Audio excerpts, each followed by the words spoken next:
Salut tout le monde, j'espère que vous passez un excellent jeudi. Bienvenue à Je m'oriente en live avec Jeunes Explos. Je m'appelle Thomas Bourgault. Brièvement, je suis animateur à Weekend Radio Montréal, Weekend Radio Québec, journaliste aussi. Très content d'être surtout l'animateur des webinaires, des lives Jeunes Explos. Donc, brièvement, encore une fois, là, Jeunes Explos, c'est un organisme, pour ceux qui ne savent pas, ceux et celles, ben, qui aide les jeunes à s'orienter dans des choix de carrière, à proposer des stages d'un jour également, et notamment à organiser des rencontres comme celle d'aujourd'hui avec des experts. Puis c'est une semaine thématique recherche. Donc, il y a 2 jours, on a reçu quelqu'un qui travaillait dans un centre de recherche, qui travaillait comme chargé de projet. Maintenant, on reçoit Aïcha Sow, qui est chercheuse aussi.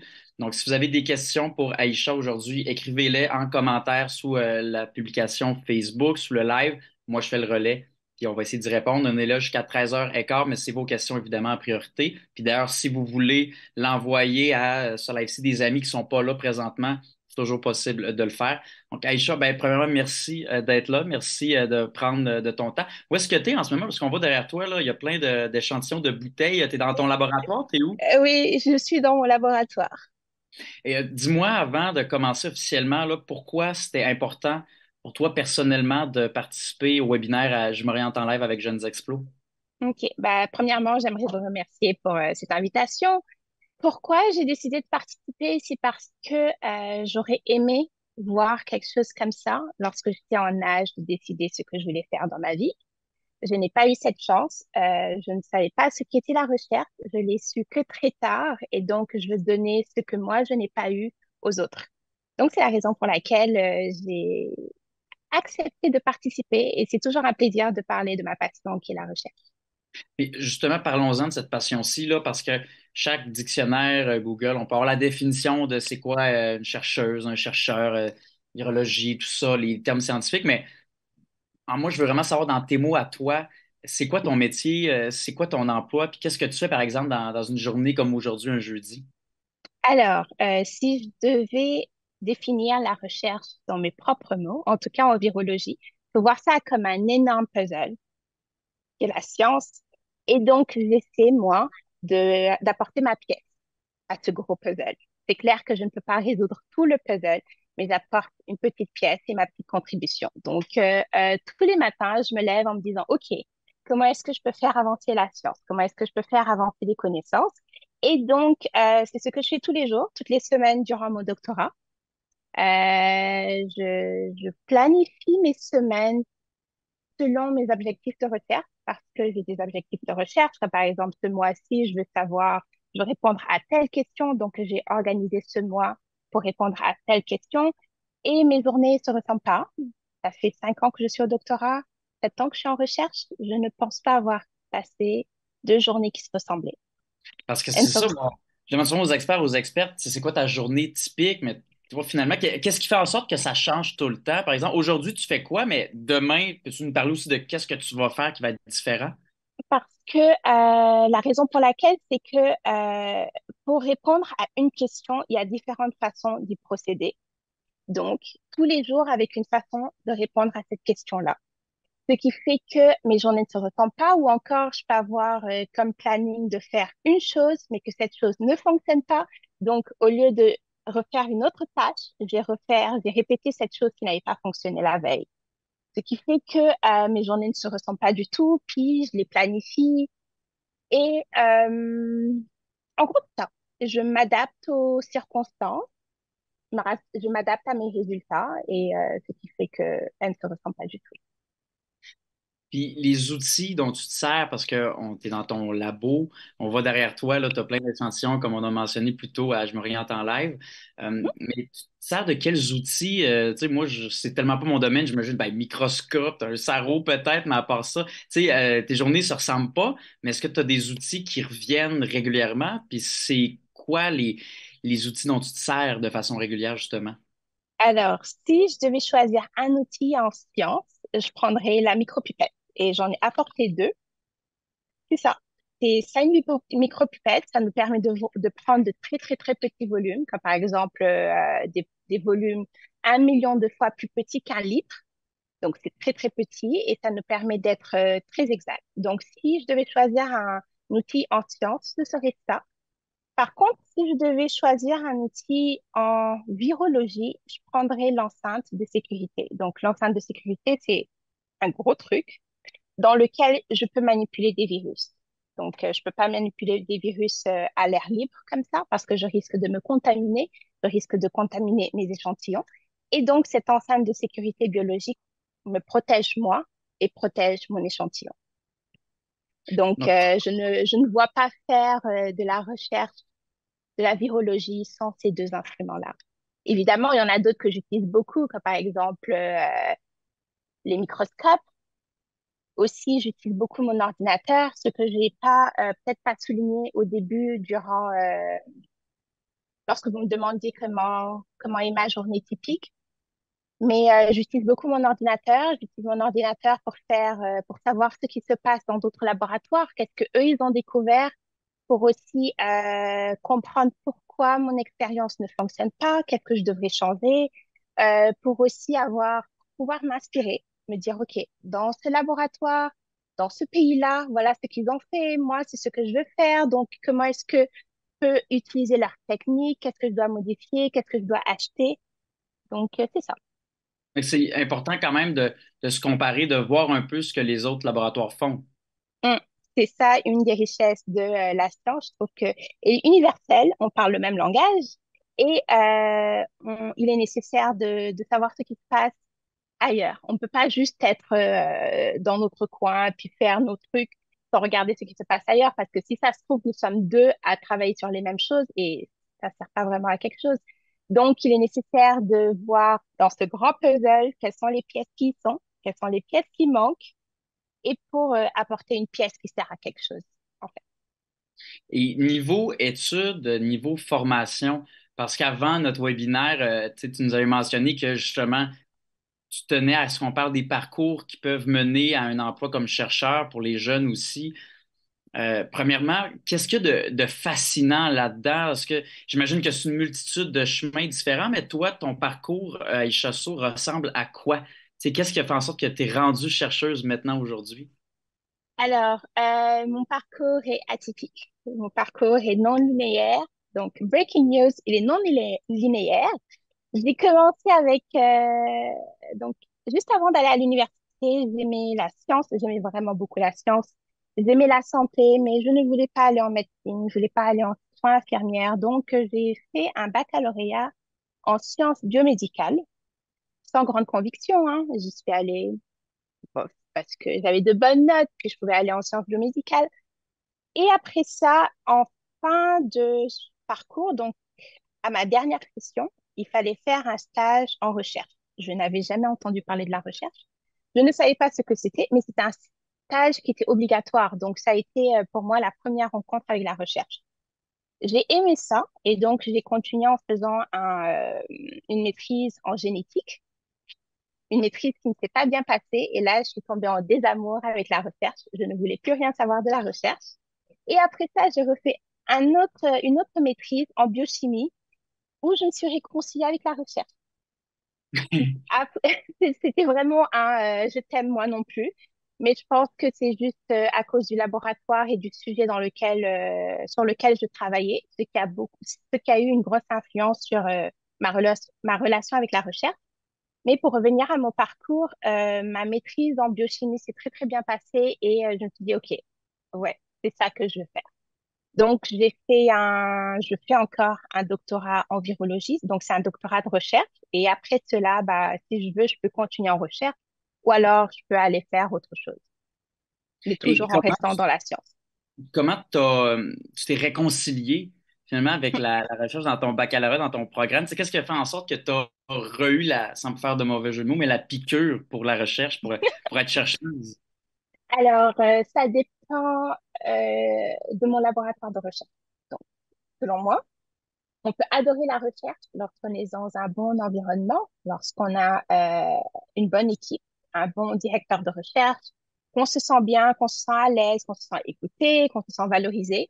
Ça peut faire toute une différence.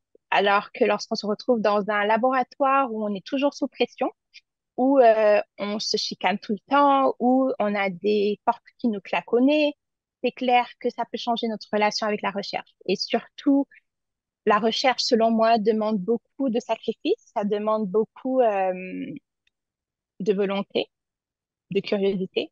Pour moi, c'est une passion. Et pour pouvoir exploiter cette passion, il faut être dans un bon environnement. Et Et c'est donc, quoi, selon toi, le bon environnement pour travailler en donc recherche, comme chercheuse, par exemple? déjà, il faut aimer le sujet sur lequel on travaille. Il faut l'aimer. Je pense qu'il y a de bonnes raisons pour aller en recherche, mais il y a surtout de mauvaises raisons pour lesquelles les gens vont en recherche. Donc, si on va en recherche pour l'argent, donc c'est déjà une mauvaise idée. La deuxième chose, c'est que si on va en recherche pour la gloire, donc oui, je veux le titre de docteur, je veux montrer que j'ai le plus gros diplôme du côté académique, non, c'est une mauvaise idée parce que c'est vraiment, vraiment demandant.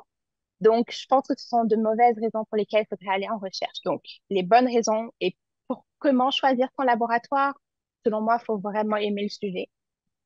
Faut cultiver sa patience, faut être très patient parce que, comme je disais au début, si vous voulez, enfin, si tu veux, on peut en reparler plus tard sur mes journées, mais les choses ne se passent pas toujours comme prévu. Donc, faut être patient, faut être persévérant. Et oui, selon moi, c'est en gros, ce serait d'être dans un laboratoire où on a un directeur de recherche qui est présent, un sujet qu'on aime beaucoup et avoir certaines qualités. Et ces qualités-ci, c'est quoi, par exemple, tu sais, selon toi, c'est quoi les qualités qu'un jeune doit pas nécessairement déjà détenir ou une jeune, mais plutôt tenter de développer ou d'acquérir, justement, tu sais, selon toi, c'est quoi les qualités à prioriser? Alors, je me souviens quand j'étais plus jeune, lorsqu'on me contredisait, je détestais ça. Mais non, parce que j'avais un gros ego, puis je n'aimais pas ça, j'avais toujours raison. Mais je pense que c'est quelque chose qu'il faut mettre de côté. Il faut avoir beaucoup d'humilité et beaucoup d'ouverture d'esprit. Parce on peut croire très fort que nous avons raison et un autre chercheur peut démontrer le contraire. Il faut avoir l'humilité et l'ouverture d'esprit pour accepter cela.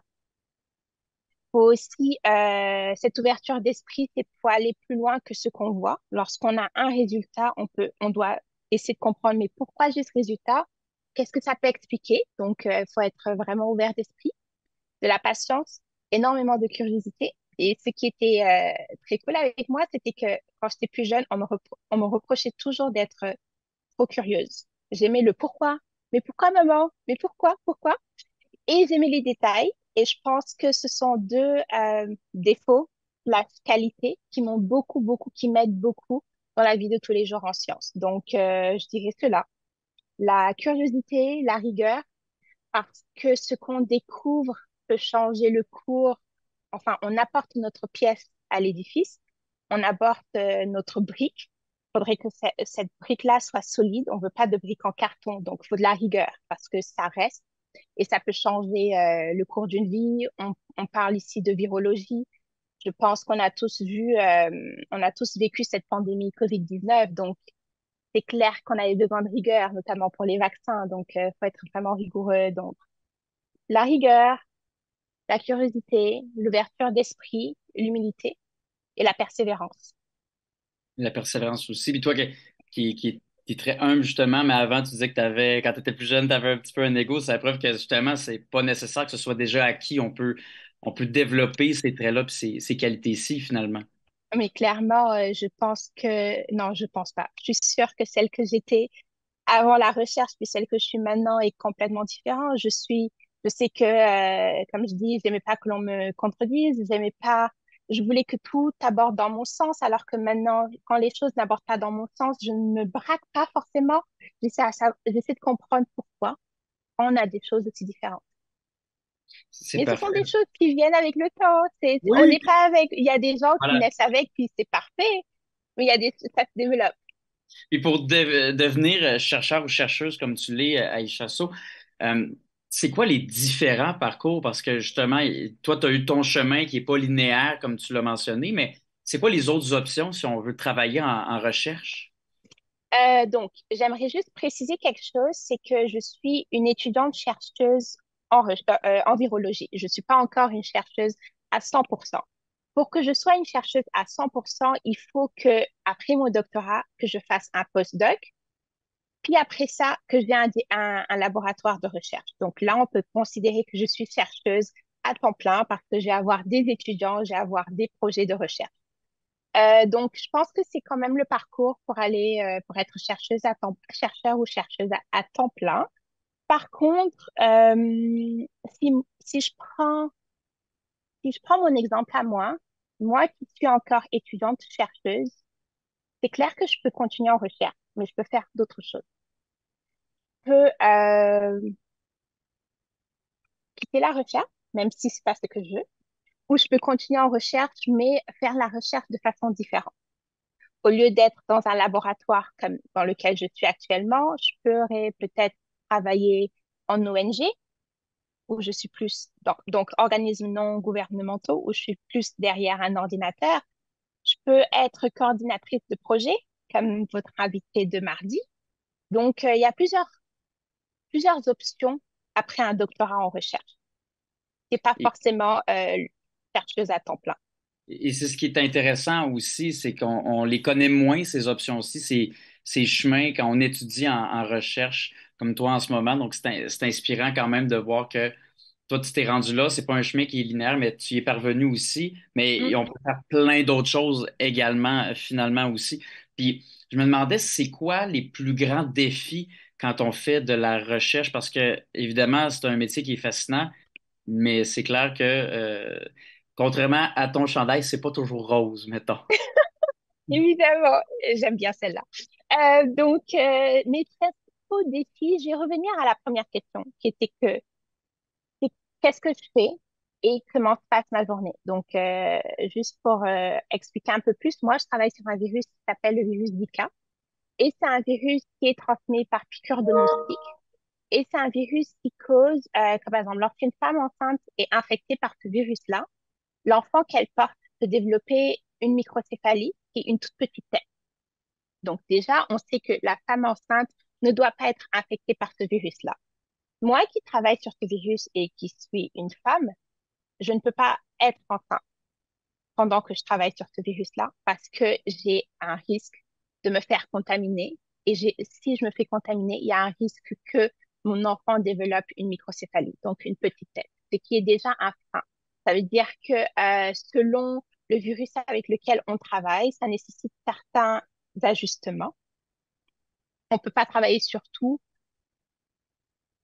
Oui, on peut pas travailler sur tout, donc il y a certains ajustements selon les virus. Puis ça, donc ça, c'est un premier défi qu'il faut pouvoir enfin, pouvoir mettre sa vie personnelle et sa vie professionnelle synchro. Ça, c'est un premier défi. Le deuxième défi, comme je disais tout au début, c'était que mes journées, elles ne se ressemblent pas. Aujourd'hui, je peux me dire, OK, aujourd'hui, je veux faire de la littérature. Je veux voir ce qui se passe ailleurs dans le monde. Puis à un moment, je peux me dire, OK, mais j'ai une expérience qui n'avait pas fonctionné lundi. Je devrais peut-être la refaire aujourd'hui. Je la fais, il y a quelque chose qui ne fonctionne pas. Donc, je la recommence. Je peux croire que je vais finir à 17 heures ma journée, mais finalement, je vais la finir à 21 heures. Donc ça peut poser un problème lorsque on a une famille et qu'on veut forcément finir à 17 heures, faire des chiffres de 9 à 5. Donc ça peut être un défi, mais il y en a qui s'en sortent. Il y en a qui arrivent à s'organiser de telle sorte qu'elles peuvent ou qu'ils peuvent avancer dans leur recherche, mais aussi avoir une vie personnelle qui est épanouie. Donc, Donc, il y a selon moyen moi, quand même d'avoir un horaire qui a de l'allure aussi. Là. On n'est pas constamment des bourreaux de travail. non, non, non, non, pas du tout. On peut avoir c'est clair qu'il y a des périodes où on travaille plus, comme par exemple lorsqu'il y a des, un, pap- un, des résultats qu'il faut publier. Donc là, c'est clair qu'on va travailler un peu plus. Il y a des périodes où c'est un peu plus calme, mais on peut toujours parfaitement avoir une vie personnelle puis une vie scientifique épanouie. On est capable C'est de pas, mélanger les deux. non, on est capable de mélanger les deux. C'est pas, ils sont pas exclusifs. Donc, on peut vraiment mélanger les deux. Et selon toi, c'est quoi qu'il y a de plus valorisant dans ton emploi, dans tes études, là, je peux dire, ou dans le domaine de la recherche, point? Tu sais, tu retournes chez vous parce que quand même, là, faire doctorat, post-doctorat, c'est de longues études, là, tu sais, faut aimer ça, c'est clair. Mais justement, pourquoi le faire? Tu sais, selon toi, qu'est-ce qu'il y a de plus valorisant dans le domaine de la recherche? Ok. Dans mon cas, moi, c'est de me dire, c'est me coucher les soirs et me dire, ok, je comprends pourquoi ce virus-là cause ceci. Je comprends pourquoi ce virus-là cause cette petite tête. C'est lorsque j'arrive à répondre à mes objectifs, lorsque j'arrive à comprendre ce que je vois, pourquoi je vois cela. Donc, c'est vraiment ça ce qui me drive. C'est vraiment lorsque mes résultats portent leurs fruits et que je me dis, OK, ça, on pourra l'utiliser dans le futur. On peut peut-être utiliser mes résultats pour développer un médicament ou utiliser mes résultats pour développer un vaccin. Parce qu'il faut pas savoir que, je reviens encore sur la COVID-19 puis les vaccins, comment est-ce qu'on est arrivé à avoir des vaccins? C'est grâce à la recherche. Il y a des gens qui se sont dit, OK, mais quelle protéine du virus peut-on mettre dans le vaccin pour avoir cette réaction immunitaire? Quel, quel vaccin doit-on utiliser de préférence pour qu'il soit efficace? Donc, on travaille dans un laboratoire, on ressemble à des pirates de laboratoire, mais c'est vraiment utile pour plein de choses. Et le moment où tu as su, toi, Aïcha, que c'était ton domaine, justement, parce que là, tu sais que c'est valorisant parce que tu travailles, tu étudies là-dedans, mais c'est quoi le déclic qui s'est fait? Ça peut être un souvenir, une anecdote, peu importe, mais c'est quoi le moment ou les moments où tu t'es rendu compte que tu étais sur ton X, comme on dit? OK. Un petit disclaimer, je m'en suis rendu compte tard. On peut considérer que c'est tard. C'est à 22 ans, mais selon moi, si c'était à refaire, je ferais tout pareil. Quand je me suis rendu compte que c'est ce que je voulais faire, c'était durant mon premier laboratoire après cette mauvaise expérience dont je vous ai parlé précédemment. Donc, c'était quand j'ai fait une expérience sans regarder le temps qui passait, sans me dire, faut que je rentre. Et j'aimais ça, en fait.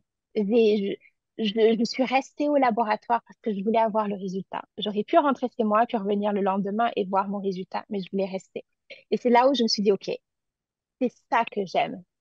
Ça me permet d'être qui je suis, d'utiliser mes défauts que j'avais plus jeune, la curiosité, l'amour pour les détails. Et c'est là que je me suis dit, OK, c'est ça. This is it. C'est là que clairement tu t'es dit, c'est mon domaine aussi. Mais c'est un domaine, je pense qu'on connaît moins un peu parce que c'est pas nécessairement tout le temps public. Je me demande, est-ce qu'on a des mythes? C'est quoi les fausses perceptions qu'on a sur la recherche, sur le domaine scientifique? Tu sais, quand on parle de ton métier, de tes études, qu'est-ce qui revient souvent qu'il faut que tu fasses comme. C'est pas exactement ça, mais attends un peu, je vais t'expliquer. Tu sais, c'est quoi les mythes qu'on a? Alors, déjà, lorsqu'on dit qu'on est en doctorat en recherche, les gens ouvrent les yeux. Un doctorat en recherche, non.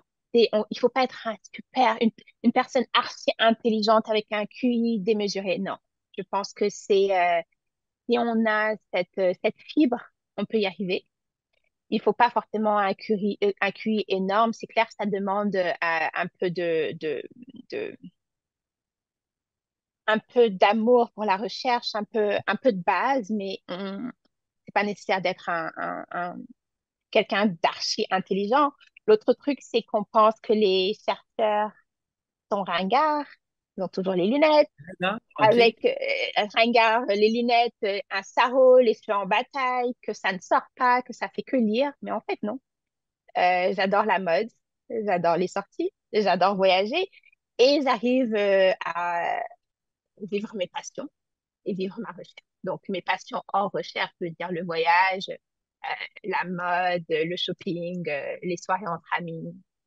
On peut Donc, être non. cool et faire de la recherche en même temps aussi, parce que c'est Euh, vrai qu'on a l'image parfois de, tu sais, là, t'as pas ton sarrau, t'as pas les cheveux en bataille, il, mais il est juste là, il est Moussaro, derrière, mais mais on peut le mettre en arrière une fois de temps en temps. Tu sais, je rappelle d'ailleurs, il n'y a pas eu vraiment de questions. Enfin, ah oui, on en a une là, qui vient d'apparaître de Midou Foot. Donc, c'est peut-être pas le nom complet, le vrai nom, mais si ce l'est, j'adore.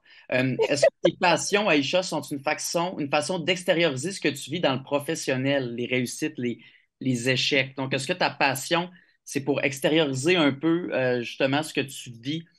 Tu sais, le fait que tu sois vraiment une femme passionnée, est-ce que c'est parce que justement c'est un emploi où on a des réussites, tu sais, on trouve des vaccins, on trouve des. Mais c'est de l'essai-erreur en même temps, donc forcément, il y a des échecs entre guillemets. Est-ce que c'est ça qui motive ta passion et vice-versa? Oui, donc je suis pas très sûre de comprendre la question, mais j'ai répondu du mieux que je peux. Euh, J'arrive à être moi à 100%. Donc, je pense que c'est ce qui me permet, c'est ce qui fait que la science soit une passion pour moi. Dans le sens où les échecs ne sont pas vraiment des échecs, on apprend toujours de nos échecs. Lorsque ça fonctionne pas, on va pas se dire, OK, je suis trop nulle. Non, on essaie de comprendre pourquoi ça fonctionne pas. Et c'est un environnement où on ne voit pas si c'est une minorité, si t'es une femme, si t'es jeune, bah, ok, ça a tendance à diminuer maintenant, mais on regarde moins d'où on vient, on regarde plus ce qu'on apporte. Donc, c'est ça. C'est- Et toi, tu Je me dirais que fais, tu apportes quoi à ton métier, à ton domaine?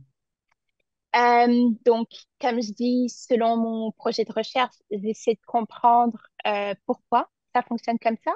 Je pense aussi que le fait d'être jeune et le fait d'être une minorité visible me permet d'apporter, il y a toujours ce bagage culturel, puis ce bagage que j'ai, que j'apporte dans la vie de tous les jours et de comment je fais la recherche. Je pense que c'est toujours un atout, ce n'est jamais un frein. Et je pense que c'est vraiment nécessaire d'avoir plus de diversité dans la recherche parce que plus on a de diversité, plus on a d'avis, plus on a de background, plus on a de regards différents. Et la recherche ne fait que s'améliorer avec. Et on a une autre question de Midou Foot, que celle-ci, peut-être, je vais essayer de la filtrer également encore une fois, mais peut être assez intéressante avec la réponse. Est-ce que la musique que tu adores te sert dans ton travail comme inspiration? Donc, je ne sais pas, est-ce que tu as des haut-parleurs dans le laboratoire, est-ce que tu peux écouter de la musique? J'écoute énormément de musique. J'écoute la musique du matin au soir et c'est ce qui est bien d'ailleurs en recherche, c'est que j'ai le droit de mettre de la musique dans le laboratoire sans qu'on vienne me tirer sur les oreilles. Donc c'est un environnement qui est vraiment très fun et selon l'humeur, selon mon humeur, j'ai des playlists qui sont différentes. Donc, parfois, il m'arrive de devoir me concentrer. Donc, je vais prendre de la musique qui est plus pour la lecture. Il y a parfois, j'ai besoin de ce petit boost. Donc, je vais mettre, d'ailleurs, c'est une chanson que j'écoute beaucoup ces temps-ci, I Wanna Dance with Somebody de Whitney Houston, Oui, qui bouge oui. beaucoup. Donc, selon le mood, oui, ça m'aide beaucoup. Mais je me vois pas faire de la recherche sans avoir de musique. C'est vraiment une partie importante de ma vie. Puis une partie importante de la vie également, c'est le stress, la pression. Il y en a dans tous les domaines. Une autre question de Feriel cette fois qui demande comment tu gères ton stress au travail? Parce qu'il y a quand même de la pression dans tous les domaines. Comment tu fais pour gérer justement ce stress-ci? Compartimentalise. Les lundis, je me fais un planning. Qu'est-ce qui est le plus important? Qu'est-ce qui est le moins important? Qu'est-ce qui peut attendre? Ça me permet d'être organisée. Je pense que si je ne suis pas organisée, si j'ai pas la tête dans mes affaires, ça ne va pas. Ça va juste augmenter mon stress. L'autre chose, c'est que lorsqu'on est en recherche, on parle beaucoup de notre projet, de nos résultats. Il nous arrive de parler devant des centaines de personnes et je n'aimais vraiment pas ça. J'étais vraiment stressée à l'idée de parler devant beaucoup de personnes. Mais une fois qu'on se lance, une fois qu'on pratique beaucoup sa présentation, lorsqu'on lit, lorsqu'on est dans ses affaires, ça se passe beaucoup mieux. Et practice makes perfect. La pratique La pratique nous parfaite rend parfait. rend parfait. Donc, plus on se pratique, mieux ça va. Mais c'est clair qu'il y a des moments qui sont plus stressants que d'autres. Donc, certains vont faire plus de sport. Je ne suis pas sportive. Donc, par contre, j'ai d'autres passions qui me permettent d'évacuer. Mais il est important de vraiment d'essayer de garder une vie équilibrée. Donc, de Ça aide l'extérioriser beaucoup. aussi, comme disait Midou tantôt avec sa question. Puis d'ailleurs, Midou qui dit, tu me rappelles Breaking Bad avec Walter White dans son laboratoire. Je sais pas si tu as vu. Mais moi, je Oui, pense pas que tu fais des trucs illégaux non, avec ton non, non, non, non. laboratoire.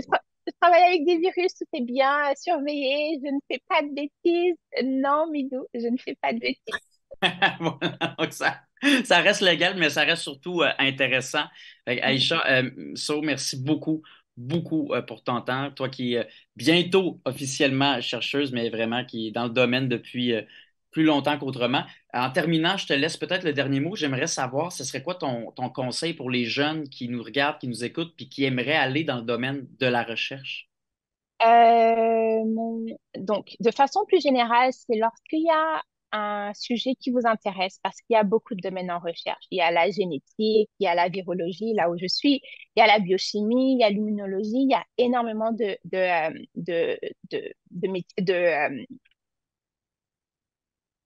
de branche? secteurs, oui, de branches de secteurs. Donc, la première chose que vous devriez faire, ce serait d'expérimenter, d'essayer de faire des stages, et c'est là où on trouve ce qu'on aime. Moi, c'est comme ça que j'ai trouvé ce que j'ai aimé. J'ai été en génétique, j'ai pas aimé ça.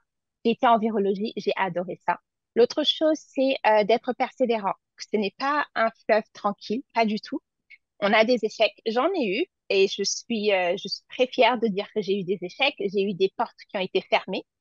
Il y a eu des moments où j'ai douté de moi, j'ai douté de mes capacités, mais je ne pense pas avoir lâché. Et je suis très contente de dire que c'était la bonne chose, ne jamais lâcher. Donc, parfois c'est compliqué, parfois on ne sait pas trop, mais ne pas lâcher, être persévérant.